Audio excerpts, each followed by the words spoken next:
Bapa, kami datang ke hadirat-Mu, kami mohon kasih-Mu menyertai kami Bapa. Biarkan kami konsentrasi kepada firman-Mu, segala beban pergumulan kami tinggalkan dulu, tetapi kami datang mendekat pada Yesus, Tuhan yang menanggung beban kami, menguatkan kami selalu. Terima kasih Bapa, dalam nama Yesus Kristus kami berdoa mengucap syukur, amin. Firman Tuhan kita pada hari ini diambil dari Matius 5 ayat 7. Injil Matius pasal 5 ayat 7.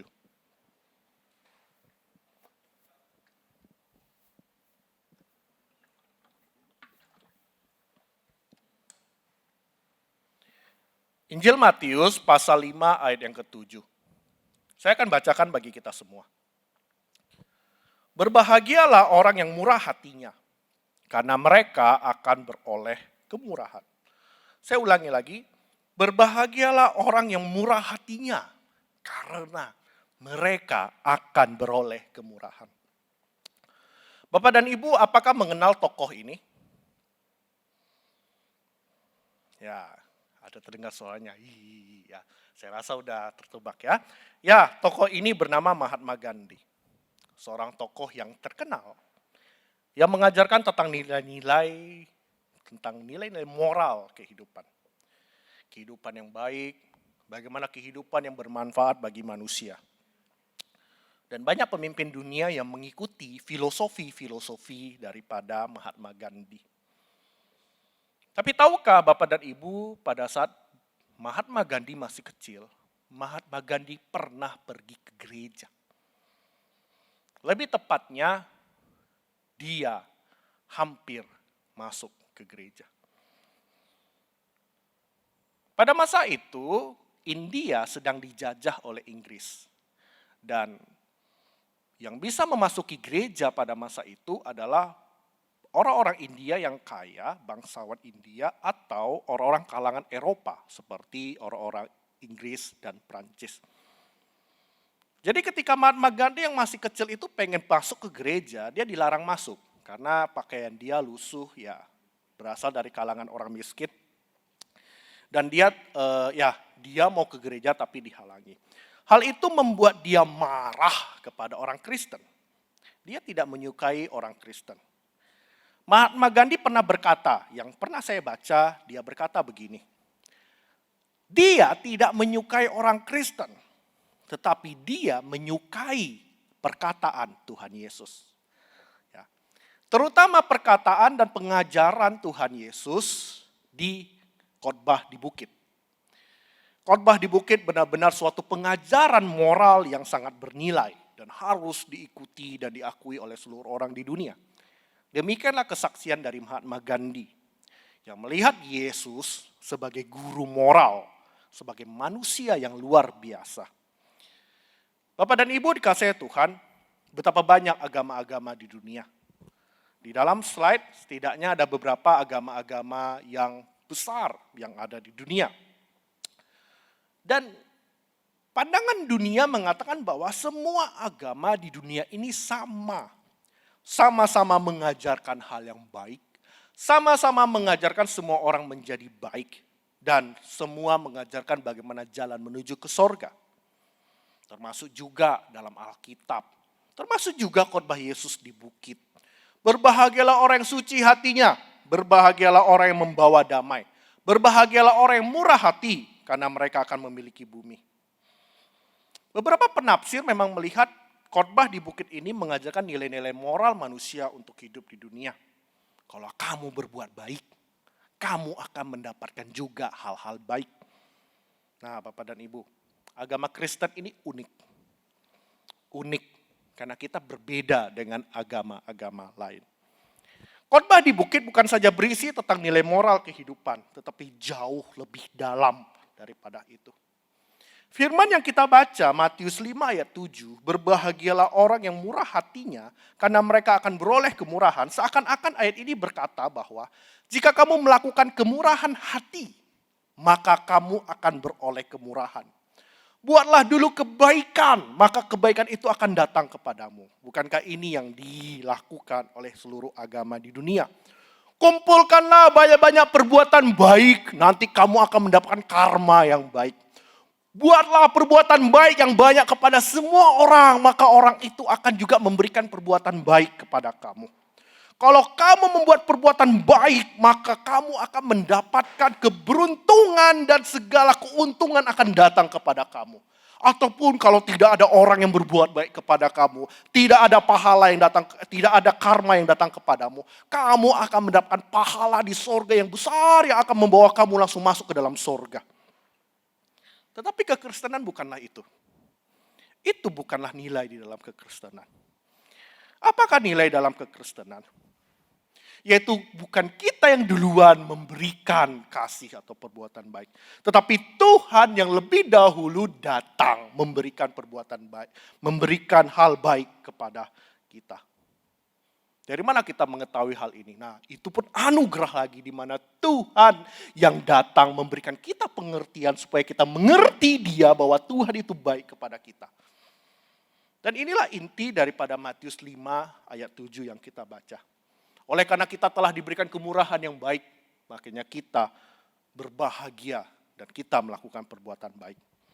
Ini arti pertama. Arti pertama dari berbahagialah orang yang murah hatinya.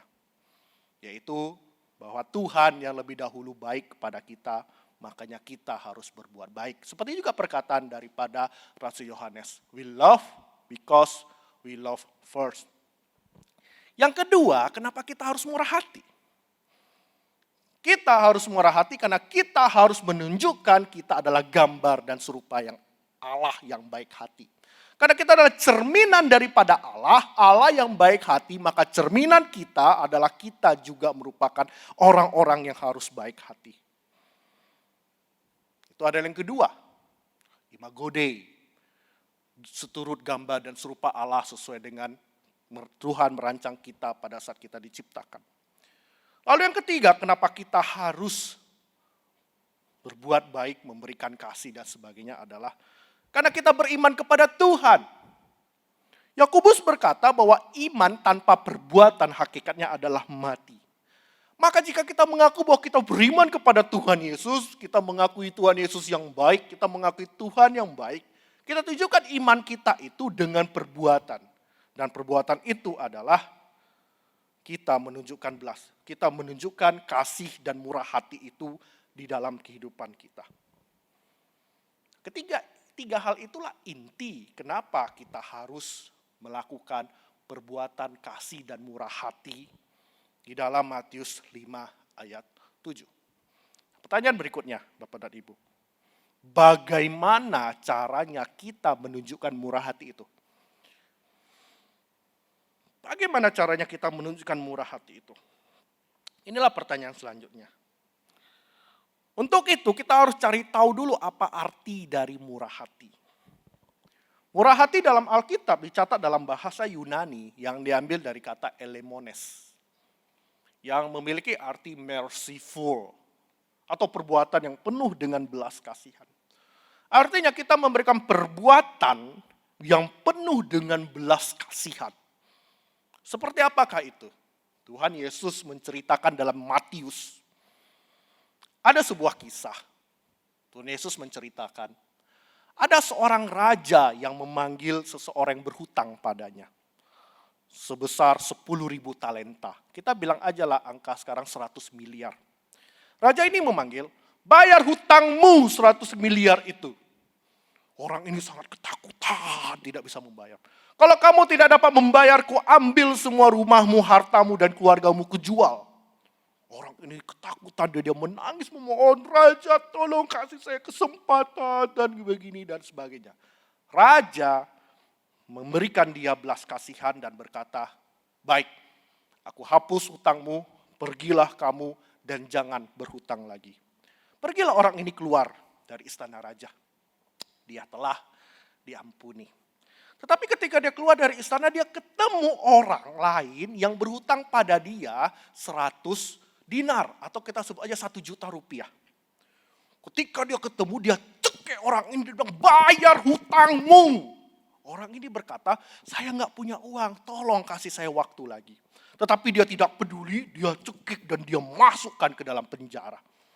Mendengar hal ini raja sangat murka. Dia panggil orang itu. Tuhan Yesus pun berkata, "Hai hamba yang jahat, bukankah hutangmu telah kulunaskan karena engkau memohon? Bukankah engkau harus mengasihi kawanmu seperti aku mengasihi engkau?" Dan raja pun sangat marah dan memasukkan dia ke dalam penjara. Kemudian Yesus menutup ceritanya dengan, "Maka Bapakku yang di sorga akan berbuat demikian kepadamu apabila kamu tidak mengampuni saudara-saudaramu." Kata yang dipakai di dalam kisah ini juga dari elemones atau eleo, yang berarti elemones yang dapat kita pahami dari perkataan Yesus, murah hati, merciful, juga berarti pengampunan. Mengampuni tiada batas. Sebesar apapun kesalahan itu. Kita sudah dapat tentang merciful. Kita sudah mendapatkan tentang perbuatan yang penuh kasih dan penuh pengampunan. Ada lagi sebuah cerita Tuhan Yesus tambahkan. Tuhan Yesus berkata, "Enyalah engkau, hai orang-orang terkutuk. Ketika aku haus, kamu tidak memberi aku minum. Ketika aku lapar, kamu tidak memberi aku makan. Ketika aku telanjang, kamu tidak memberikan aku baju. Ketika aku sakit dan aku masuk penjara, kamu tidak menjenguk aku." Lalu orang-orang ini pun berkata, "Tuhan, dari manakah kami melihat engkau haus sehingga kami tidak memberi kamu minum? Kami tidak pernah melihat engkau lapar sehingga kami tidak pernah memberi engkau makan. Kami tidak pernah melihat engkau telanjang sehingga kami tidak memberikan engkau baju. Dan kami tidak pernah melihat engkau masuk penjara sehingga kami tidak menjenguk engkau." Tuhan pun berkata, "Aku berkata kepadamu, sesungguhnya orang-orang yang lemah ini, kalau engkau melakukannya kepada mereka, engkau melakukannya kepadaku. Kalau engkau tidak melakukannya kepada mereka, engkau tidak melakukannya kepadaku." Berarti elemones ini juga dapat berarti bahwa tindakan penuh belas kasihan yang menolong mereka yang lemah. Sungguh sangat jelas Tuhan berkata bahwa kita wajib menunjukkan belas kasihan kepada orang-orang di sekitar kita sebagai bentuk iman kita percaya kepada Tuhan. Sebagai bentuk kesadaran bahwa kita tahu Tuhan telah mengasihi kita terlebih dahulu. Dan sebagai bentuk daripada perwujudan iman yang disebut oleh Yakobus. Seperti Tuhan yang telah memberikan belas kasihan kepada kita. Tuhan yang tidak berdosa telah kita buat menjadi berdosa. Tuhan yang tidak berhutang telah kita buat untuk membayar hutang-hutang kita karena Dia sayang kepada kita. Dia yang seharusnya tidak dihukum tetapi dia akhirnya yang dihukum, dihina oleh karena kita. Karena kenapa? Karena Dia kasihan sama kamu dan saya. Kita tidak akan mampu menanggung hukuman itu. Hukuman kekal di mana kita berpisah selamanya daripada Allah. Kita tidak akan mampu untuk dapat menjauh daripada Allah. Kenapa? Karena kita diciptakan untuk menikmati Tuhan. Kita diciptakan untuk selalu berada di hadirat Tuhan. Kita diciptakan untuk menerima segala kemuliaan yang Tuhan berikan kepada kita. Karena Tuhan sayang kepada kamu dan saya, makanya Tuhan datang. Tuhan tahu misinya, Tuhan ingin menyelamatkan kamu dan saya supaya apa? Supaya kita kembali lagi sesuai dengan tujuan utama kita diciptakan, menikmati kemuliaan Tuhan. Oleh karena itu kita pun harus menunjukkan belas kasihan yang besar itu dan tanpa debat, tanpa syarat dan tanpa dasar itu, tanpa batasan itu kepada orang-orang yang juga memerlukan belas kasihan. Bapak dan Ibu yang dikasihi oleh Tuhan. Bagaimanakah kita? Apakah kita telah melakukan kemurahan hati itu, pengampunan itu, dan perbuatan dengan penuh belas kasihan itu? Atau apakah kita mengabaikan perintah ini? Saya memiliki pemahaman yang salah tentang murah hati. Saya diubahkan melalui perenungan saya pada malam hari ini. Sebelumnya saya memiliki pemahaman bahwa kalau ada orang di tengah jalan, kecelakaan atau apa, jangan bantu. Takutnya kamu ditipu. Takutnya itu malah orang perampok. Atau takutnya kamu bawa ke rumah sakit, nanti kamu yang disuruh bayar rumah sakit. Atau nanti orang yang meninggal kamu yang masuk penjara. Saya jadi teringat cerita Tuhan Yesus yang berkata bahwa ada seorang yang dirampok di tengah jalan dan dia terkapar. Datanglah seorang imam, seorang pemimpin agama menyingkir, tidak mau bantu. Datanglah seorang Lewi, seseorang yang bekerja di rumah Tuhan, lihat tidak mau bantu, seorang pelayan Tuhan. Datanglah orang Yahudi, seorang yang anak Tuhan melihat tak mau bantu. Datang orang Samaria yang bukan siapa-siapa, orang hina dia bantu. Dan Tuhan Yesus berkata, siapakah sesamamu manusia? Wah, saya salah. Saya salah selama ini. Tuhan tunjukkan saya salah. Bagaimana kita manusia yang sangat lemah. Pemikiran kita manusia dipengaruhi dengan pemikiran-pemikiran dunia dan keadaan-keadaan dunia membuat kita lupa bagaimana Tuhan yang penuh kasih itu meminta kita sebagai refleksi gambaran Tuhan, menyadari kebaikan Tuhan, bagaimana kita harus mempraktikkan itu dalam hidup kita. Dan saya juga memiliki satu penyesalan yang pernah terjadi di suatu gereja. Di mana ada seorang jemaat datang, dia bilang ada seseorang yang membutuhkan belas kasihan. Tetapi karena kita gereja tidak bisa memikirkan bagi siapa yang merawat anak ini sampai masa depan, siapa yang bisa merawat keluarga mereka sampai masa depan karena tidak ada jemaat yang sanggup. Akhirnya ketika kita membiarkan dengan waktu, apa yang terjadi? Mama dan anak ini akhirnya dua-duanya menjadi orang sakit jiwa. Tidak bisa lagi kita handle. Padahal pada masa itu ketika kalau jemaat ini datang, dan kita langsung bekerja, kita bisa menyelamatkan 2 jiwa tidak menjadi stres. Dan itu saya menjadikan kesaksian bahwa Tuhan memberikan kita berbagai kesempatan untuk dapat membantu orang. Mungkin di antara kita jemaat juga ada yang memiliki kesulitan dalam kehidupan. Dan mungkin tidak tersampaikan ke gereja. Mungkin tidak terdengar di telinga orang-orang diakonia. Bapak dan Ibu dapat mendekati sesama jemaat, melihat, mendengar, dan mungkin membantu sesuai dengan yang kita mampu. Bekerja bersama dengan jemaat-jemaat lain. Kalau kita tidak mampu bantu sendiri, beramai-ramai. Bahkan lebih penting lagi orang-orang yang ada di luar sana, di sekitar kita. Biarkan kita tunjukkan bahwa kita adalah anak Tuhan. Biarkan sesuai dengan Matius 5, bahwa ketika mereka melihat kita, mereka akan memuliakan Bapamu yang di sorga. Ketika mereka melihat kita, mereka dapat melihat, oh inilah orang Kristen yang menunjukkan bagaimana kasih itu daripada Tuhan mereka. Bagaimana kita tidak akan mengulangi kisah daripada cerita Mahatma Gandhi gara-gara sesuatu hal yang sangat simpel, tetapi orang ini menjadi signifikan dan mempengaruhi banyak orang dan dia tetap tidak suka orang Kristen. Bapak dan Ibu, marilah kita merefleksikan ayat ini. Tuhan Yesus telah berbuat baik kepada kita, mengasihi kita. Marilah kita mengasihi orang lain. Tuhan Yesus telah memberikan pengampunan yang besar dan membantu kita dalam kehidupan. Marilah kita mengasihi orang, mengampuni orang-orang. Tentang pengampunan lebih sangat panjang. Ampunilah saudara kita. Mungkin kita masih kesal dengan keluarga kita, orang tua kita. Ampuni mereka. Sebagai bukti kita sayang kepada Tuhan. Sebagai bukti kita cinta pada Tuhan. Sebagai bukti kita percaya kepada Tuhan. Amin. Mari kita bersatu dalam doa. Bapa kami yang dalam sorga Tuhan,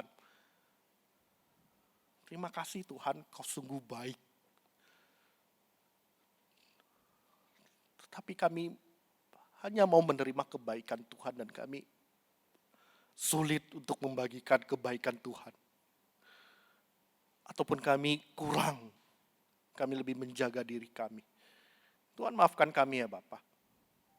Kuatkan kami Bapa untuk selalu hidup seturut dengan kehendak Tuhan.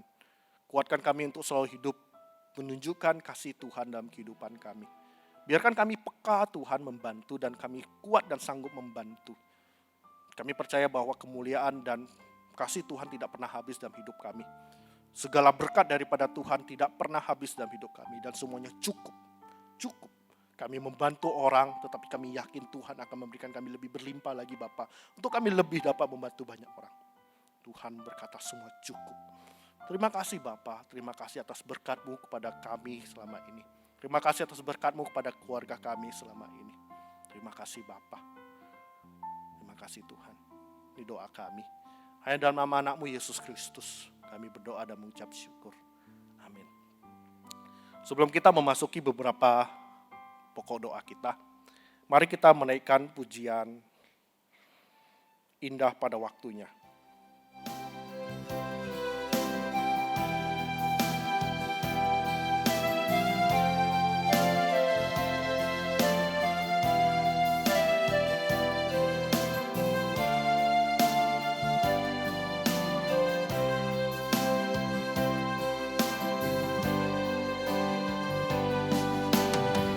Ada waktu untuk berduka, ada waktu untuk bersuka, ada waktu untuk berdiam, ada waktu untuk berkata. Namun di atas segalanya, ku tahu Allah ku bekerja, mendatangkan kebaikan bagi yang mengasihinya. Di saat yang ku alami, tak seperti yang ku ingini. Di saat tiada jawaban, mengapa harus terjadi? Namun di atas segalanya, ku tahu Allah bekerja, mendatangkan kebaikan bagi yang mengasihinya. Mungkin tak ku pahami apa yang kini ku alami, namun ku tahu pasti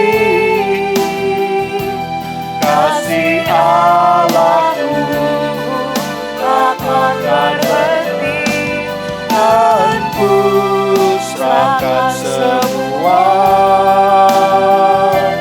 pergumulanku padamu Yesus, karena ku tahu pasti semuanya akan jadi indah pada waktunya. Mungkin tak pahami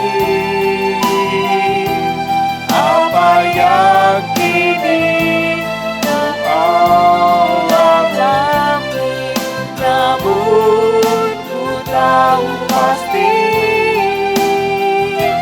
kasih Allahku takkan berhenti, dan ku serahkan semua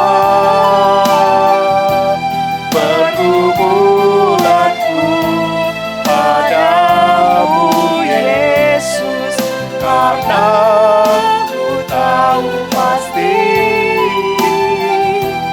semuanya akan jadi indah pada waktunya. Mari kita berdoa. Mari kita berdoa supaya kita semakin serupa dengan Allah. Mari kita berdoa supaya kita semakin menyenangkan hati Tuhan di dalam kehidupan kita. Tuhan yang sungguh baik, terus mengajar kita minggu demi minggu, hari demi hari, doa demi doa. Mari kita datang kepada Tuhan. Bapa kami dalam sorga Tuhan, kami sadar tidak bisa dapat sedetik pun kami tanpa Tuhan. Kau sungguh baik Bapa. Dan kami mohon Tuhan memberikan kami selalu kasih-Mu, kekuatan-Mu, sehingga kami selalu menyenangkan hati Tuhan dalam hidup kami. Dalam setiap pikiran kami, dalam setiap perkataan kami, dalam segala tindakan kami. Biarkan kami selalu semakin serupa seperti Yesus Kristus. Kami selalu hidup dengan kasih kasih firman Tuhan, pengajaran firman Tuhan. Biarkan Tuhan yang berkenan dalam hidup kami. Dan Tuhan menyenangi hidup kami. Kami selalu berada dalam kasih-Mu yang sungguh kekal dan luar biasa Bapa. Tolong kami Tuhan. Kami membutuhkan bimbingan-Mu selalu. Penyertaan Tuhan selalu. Berada di samping kami, depan, belakang, keseluruhan diri kami. Tuhan yang menuntun, menjaga Bapa. Terima kasih Tuhan. Hanya dalam nama anak-Mu Yesus Kristus kami berdoa dan mengucap syukur. Amin. Mari kita berdoa lagi kepada Tuhan. Berdoa supaya kita selalu melihat kasih Tuhan. Kita yang penuh dengan pergumulan dalam kehidupan ini, tetapi kita selalu melihat kasih Tuhan. Pengorbanan Tuhan sebagai kekuatan kita. Pengorbanan Tuhan dan kasih Tuhan sebagai pengharapan kita dalam menjalani kehidupan ini. Tuhan telah menang. Tuhan telah datang mengasihi kita. Mari kita datang. Kita juga dapat mengatakan pergumulan-pergumulan kita kepada Tuhan. Kekuatan daripada Tuhan. Mari kita berdoa. Bapa kami dalam sorga Tuhan. Tuhan, hidup yang kami jalani Bapa, kami memiliki pergumulan-pergumulan dan kami datang ke hadirat-Mu. Tuhan tolong Bapa setiap pergumulan dalam hidup kami yang sesuai dengan kekuatan kami, sesuai dengan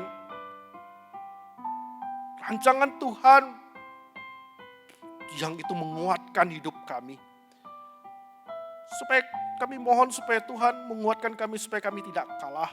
Kami semakin kuat di dalam pembentukan Tuhan dalam hidup ini. Semakin kami mengenal Tuhan, semakin kami percaya kepada Tuhan berbagai pergumulan kami. Dan kami percaya Bapa Tuhan tidak pernah meninggalkan kami. Pengorbanan Tuhan menjadi janji bukti kemenangan yang Tuhan berikan. Kemenangan Tuhan menjadi bukti bahwa pengharapan kami kepada Tuhan tidak akan pernah sia-sia. Daud berkata, tidak akanlah sia-sia kita menggantungkan harapan kita kepada Tuhan. Daud berkata, kemenangan di dalam nama Tuhan dan orang-orang yang bergantung kepadanya.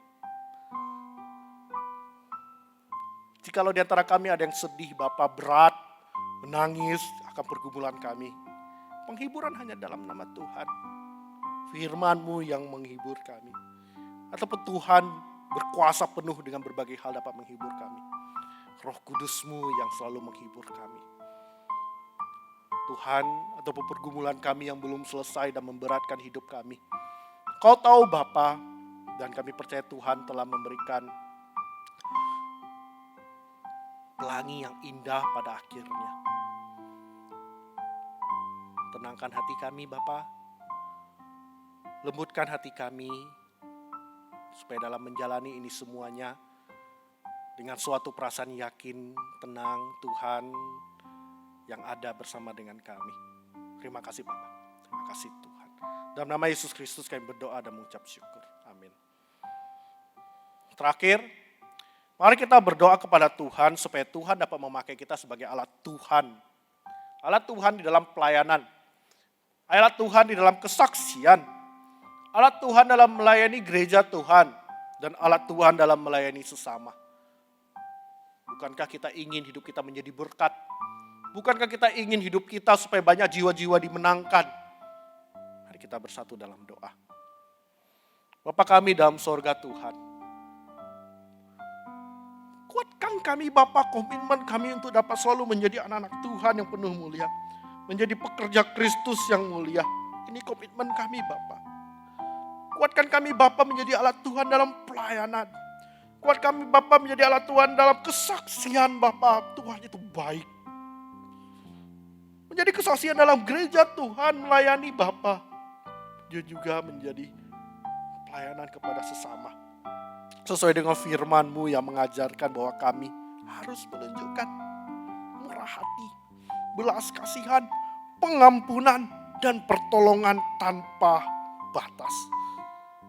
Mampukan kami melakukan itu semua Bapa. Karena ketika kami menjalani kehidupan ini dengan berbagai hal berat, tetapi kami yakin Tuhan yang menguatkan. Kami dapat menjadi alat-Mu. Sesuai dengan Matius 5 berkata, ketika kita melakukan hal itu semua, maka mereka akan memuliakan Bapa yang di sorga. Biarkan kemuliaan hanya bagi Bapa. Biarkan kami dapat menjadi garam dan terang dunia. Dan kami juga memiliki kebanggaan Tuhan pakai kami Bapa. Engkau pandang kami Bapa sebagai alat-Mu yang mulia, sebagai alat-Mu yang kudus, dan kami ingin berada di posisi itu.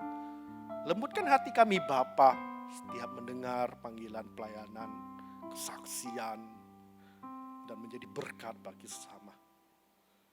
Tuhan yang memiliki segala kuasa, Tuhan yang memegang segala perencanaan perekonomian manusia, Tuhan yang memiliki segala harta, kesehatan, dan semuanya kami percaya Tuhan yang berkuasa.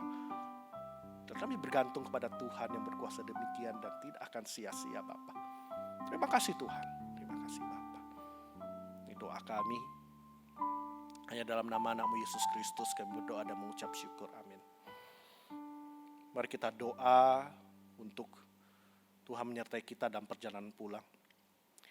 Bapa kami dalam surga, Tuhan, terima kasih atas malam hari ini. Terima kasih atas malam hari yang Tuhan berikan kami Bapa.